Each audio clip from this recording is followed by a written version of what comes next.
Dear writer, you need to quit. This is the show that helps you know what to quit, what to keep, and what to question. My name is Becca Syme, and I'm a Gallup certified strengths coach with thousands of hours of coaching 6 and 7 figure authors, mid-listers, major award winners, and new authors alike because everyone needs to quit something. Anyone can tell you what worked for them, and of course, they say it might not work for you, but they can't tell you why. Well, I can tell you why. Welcome to the QuitCast. Hi, and welcome to episode 22 of the QuitCast. Today we're going to be talking about burnout. Again, this is our second in the series. Last week we talked about energy production with writers and creative burnout. Today we're going to talk about something that is related to stress and busyness, which I call plate size. So like having too much on your plate or spinning plates in the air, that kind of thing is pretty common when we talk about stress, but I want to get into why the theory of plate size is really important from an alignment perspective. Again, if you have watched the QuitCast for any amount of time, you know that my primary goal in doing these videos is to help writers be more aligned in their life so that they can be more productive, they can get what they want out of their creative experience, write better books, etc., etc. So all of those things that I do stem out of this concept of alignment. And the reason alignment and plate size is so important is because what we want and what we are capable of are often different. So for instance, specifically in the arena of stress and busyness, I may want to get more done than I am capable of doing. I may even think that I am capable of doing more than I'm actually capable of. And that all has to do with a plethora of personality reasons that I'm not going to get into because it would just, everybody's so individualized that it would take too much time to explain. So I'm going to assume that everyone has a different capacity. And if you want to know more about that, we'll be talking about burnout a lot more over the next year. We're also going to be talking about personality alignment more in upcoming podcasts. But today I specifically want to make the assumption, and so suspend your disbelief if you have it, that everyone is different. Which I feel like this is not rocket science, but again, sometimes it is rocket science to some of us. Everyone is different in their ability and in their capacity and their talent. Obviously, we know some of these things, like everyone looks different, everyone seems different, but yet somehow we expect the same things out of ourselves, and we don't give ourselves enough credit, I guess, for being aligned with who we actually are. So there are certain personality traits that make us believe that we can get more done than we can. So I want to address that a little bit. And then there also are certain personality traits that make some of us have a capacity that is lower or higher for fewer or more things, depending on which size plate you have. And the reason I use the plate metaphor is it's so easy for people to conceptualize what a plate looks like, how much food you can put on something. We've all been at like a Thanksgiving meal or some kind of feast meal where you fill the plate to capacity, and then at other meals where we may not fill it or we may use a smaller plate. Everybody kind of has this metaphor, so I want us to think about stress and busyness as two different things. So the first thing I want to do is define what I mean when I say stress versus being busy. So some people have a higher capacity to be busy. They can get more things done. They have what I call a bigger plate. And I number the plate size just for reference. The numbers are not scientific, they're just for reference. But I number the plate sizes from 1, which is very small, to 10, which is very big. And some people have a size 1 plate, so they're capable of busyness or being of accomplishing a certain amount of things that is a size 1 plate. And then there are people that have a size 10 plate and they can accomplish more busyness. So they have a higher tolerance for being busy. That is a very important factor because your tolerance for being busy or your tolerance for the number of things that you have going on your plate at any one time matters for how productive and how effective you can be. And it also matters for how quickly you burn out, which is what I want to talk about specifically today. But there's a difference between stress and busyness. So for instance, the reason we talk about numbers and plates and sizes is because if you have a size 1 plate, and let's say you have 2 things on that plate and it's filled to capacity. So the dish part of the plate that actually holds the food is full at size 1 with, let's say, 2 things. And your capacity for being busy with those 2 things is maxed out at size 1. If you were to put those same 2 things on a size 10 plate, the busyness capacity would not be filled for the size 10 person. They would want to pile more things on that plate in order to feel like they were doing or accomplishing enough in order to feel successful or happy or unstressed. So someone who has a smaller plate with a smaller capacity to be busy is going to feel stressed at a smaller number of things. But as someone who has a size 10 plate, a larger plate, is going to feel stressed when they have less on their plate or when their margins aren't full enough. And so there's a real difference between being busy and being stressed, because the people who have smaller plates look at the number of things that they can accomplish and they assume that someone with a bigger plate who is busier than their small, like let's say size 5 plate, someone with a size 10 plate who's busier must be more stressed out. But that is not the case. The stress doesn't come from the number of things on the plate. It comes from how full the plate is. So if you have a size 1 plate and you only have 1 thing on it, you might feel like you need to add more things to that plate. But somebody with a size 10 plate who has 40 things on it, but could be doing 60, is going to feel more stressed out the smaller amount they're getting done. So the reason that's important to understand when it comes to burnout is that a lot of the way that we talk about burnout, and especially burnout recovery as writers, has to do more with busyness than it does with stress. And I want to emphasize the stress is the important part to address, not the busyness. So how busy you are might not change a lot when you're in, let's say, burnout, on your way to burnout or in burnout recovery. If you have a very large plate, it might change some. Or what more often happens when you're in burnout is that your plate size actually changes. But I really want us to visualize this concept of some people have a size 1 to 5 plate. Some people have a size 6 to 10 plate. It's really important to understand how big your plate actually is. And some of the way we do that when I coach people is we look at the times when you were feeling the best and the most productive. And what was your life like at that time? How much busyness did you have? How stressed were you? How much margin did you have? How much rest and creative freedom did you have? Because when we can look at what your, let's say, almost into the margins capacity is, then that's where you're going to function at your best.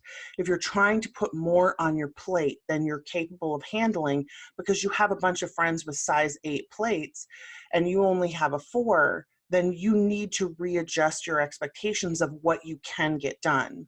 If you're somebody who has a size 5 plate and you wish you had a size 10 plate, then we need to adjust your expectations to what you can actually get done. And I want to make sure that I talk about the dish and the margin. So the dish of the plate is how much you can fit on and feel comfortably busy.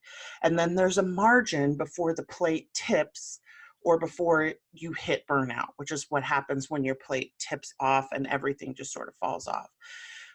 When you are hitting the margin of your dish and the stuff that you have put on there, your busyness capacity is starting to edge into danger zone territory, which is why when we talk about plates, I always have the edge margin as being red and the dish as being green. So in the green, you can fill, but once you start to hit the red, your ability to function only will last for so long. If you think in the energy pennies discussion from last week when we talked about, and if you haven't seen that yet, I'll put a link in the show notes. If you think of energy pennies, you're burning more quickly for things that used to not take as long when you hit that red margin of your plate. So we want to keep you in the green as much as possible. In the green, you will feel just as busy as it feels comfortable for you to feel, and no more. And you can go back and forth from green to a little bit of red, and then a little bit more green and a little bit of red. And you can kind of do that rubber band expanding pretty consistently for quite a while, and it won't significantly make your ability to come back from the red margins change. But the smaller your plate is, the more red margin you have. So you can do a little bit more filling. If you have a size 5 plate, you might be able to go up and handle a size 6 or 7 for a while, but then you need to come back to a size 5 in order to really function at your best and to be totally aligned with your personality and your capacity. If you function too long in that red margin, you are going to topple your plate. So what happens when you topple your plate is you burn out. And when you're actually in burnout, so there's sort of the creative burnout, and then there's energy sort of total burnout, and you can have different symptoms and different ones, but the consistent thing is, like we talked about energy pennies last week, it will take you more energy to do the same amount of stuff, and you won't have enough energy to get everything done that you used to do. That's a really big signal that you're in burnout. So if you're feeling that feeling and you're thinking, you're looking at your plate and thinking, when I was at my best, when I felt the most in control of my life, I had this much going on. Right now I have this much. And so I need to get that margin back. I need to have that plate rebalanced so that it's not going to topple on me. Because what can happen when your plate topples is, depending on how big the burnout is, on how much overfilling you were doing and how sort of dramatic or dangerous the burnout was, it can take a long time to recover. So the people that, in my experience, the people that I've led through burnout recovery, it can take you almost as long and sometimes longer. And this is the downside of not realizing that you're headed towards burnout, is that it can take you just as long to get out of it as it took you to get into it. And that's really the biggest reason that I talk about burnout so much, is that if there's any way to protect yourself from going to that place, I would like to help us do that. And one of the ways is to look at how busy we are and how busy we're capable of being, and to try to match those things or try to align them. So I said previously, the smaller your plate is, the bigger the margin you have, the more you can sort of expand and contract. But that does definitely change the bigger your plate gets. And so you can fill and fill and fill. Like, let's say you have a size 9 or 10 plate. Your margin for burnout is smaller because you're used to functioning at a really high busyness level. And so overloading yourself at that very large plate size can happen very quickly, because you're used to functioning at such a high level that you feel like you can just keep adding and adding and adding forever. But then eventually you're running into the margin so consistently and never returning to the green ever. You're always in the red. And then when you burn out with a very big plate, the most common thing that I see happen is that your plate size shrinks.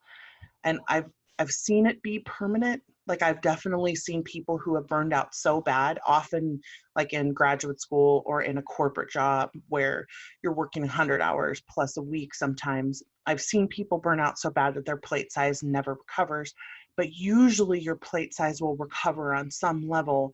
But like, I've seen people go from a size 9 plate to a size 2 when after they burned out, and it takes them so much time to regrow their capacity to be busy without immediately going into the stress zone and just completely toppling their plate every time. And then they're more likely to burn out again if they're not keeping a good eye on their margins, on the margins of their stress.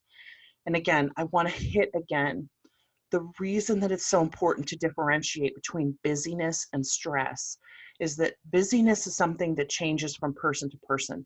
How comfortable you are being busy is different for literally all of us. But the way that we respond to stress is not different.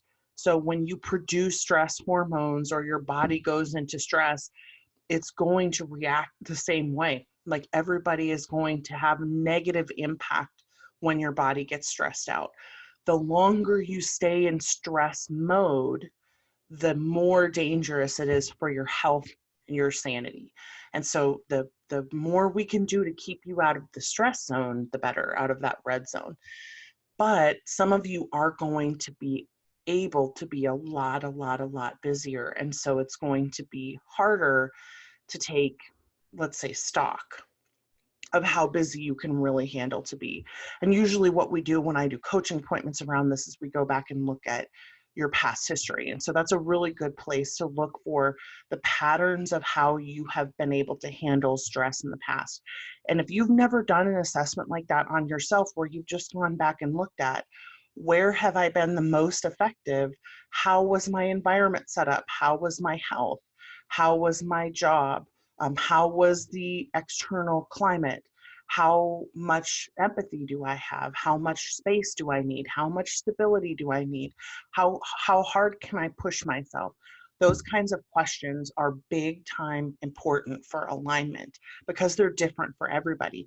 And every time you get advice about something, and burnout is one of the biggest places that I see this happen, almost everyone who talks about burnout and burnout recovery talks about it from a very small plate size. And so if you're not that person and you're going through that, it's important to do some kind of assessment for yourself about, where do I really feel healthy and happy, in control and not stressed? Because the important part is to feel as not stressed as possible. If you feel a lot of stress, you probably need to take some stuff off your plate. And this is where we get to the essential pain, right? Which seems to happen these days in almost every podcast. It is when certain situations in life happen, there is pain that is going to be essential to the situation. You can't get rid of it.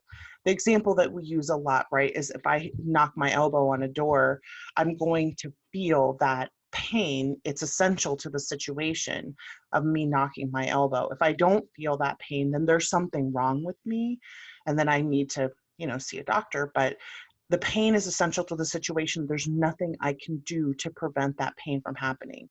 And that kind of physical essential pain mirrors our psychological essential pain.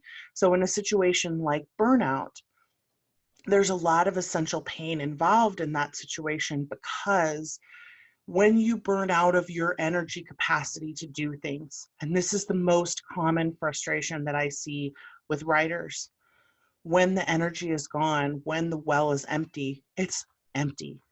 You have to fill it, or you have to rebuild it sometimes. Sometimes there's nothing you can do except become a better holder of energy again. And that takes a lot of time.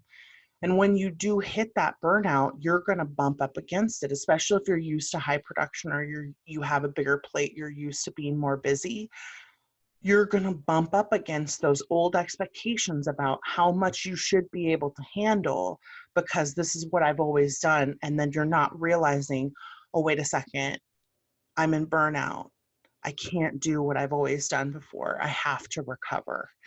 And so next week, we're going to talk a little bit more about burnout. I want to get specifically into recovery. But today, what I really wanted to cover was why it's important to not compare yourself to other people when it comes to how much you can handle. And I hear this all the time. And there are certain names that get tossed around in the writing arena, and they're always people who are producing 10,000 words a day, people who are writing a book in 2 weeks, etc. There's this sort of awe of like, I want to be that person. And one of the hardest conversations that I have to have with people is that not everyone is capable of that level of production, no matter how many tricks and tips they try, no matter how many books they read, no matter how many classes on productivity they take. Some people are just not capable of operating with a plate that is that big, because they have a smaller plate. And it's so important to be able to quantify this for yourself and set the expectations about what is reasonable for you to expect from yourself, instead of comparing yourself to people who can write 10,000 words a day if you can only do 3,500. Instead of saying, oh my gosh, I'm falling short, I'm so awful, That kind of stress that you're putting on yourself, again, it's pushing you into the red margins of your plate. And that is a recipe for burnout. As a culture, as writers, we are all headed there. And we really need to be conscious of the fact that we have to get into our margins. And that's going to cause some essential pain for some of us. Some of us are not going to be able to release as quickly as we would like to release. Some of us are not going to write as many words per day as we want to write. And some of us are going to be convinced that if X, Y, or Z author can do it, then I can do it too. And that's faulty logic, because X, Y, or Z author has a reason why they do those things, and their capacity is different than your capacity. You're good at different things than they're good at. And so learning what we are good at, learning how to align ourselves to the personality that we have, to the internal brain wiring that we have, to the right expectation for what we can accomplish, is literally the most important thing that I think we can do as an author community. If we don't get to that place at some point, so many of us are going to flame out in huge, horrible, life-altering ways that I feel sometimes like Cassandra standing there telling the future and no one is listening to her, because everyone is so caught up in the inertia of the market and caught up in the inertia of their expectations or their dreams, or just what other people are capable of, or needing to make money, or whatever it is. And I'm not saying that there won't be essential pain involved in some of these decisions. Sometimes realigning yourself means letting go of expectations that you're going to be able to do certain things. And that is not a fun thing to have to do. I can't tell you the number of conversations that I've had with authors over the last 2 years, especially, but all throughout my career, about, what if I'm not capable of this? What if I have to let go of this? What if I have to change? What if I can't keep this up? What if my career ends?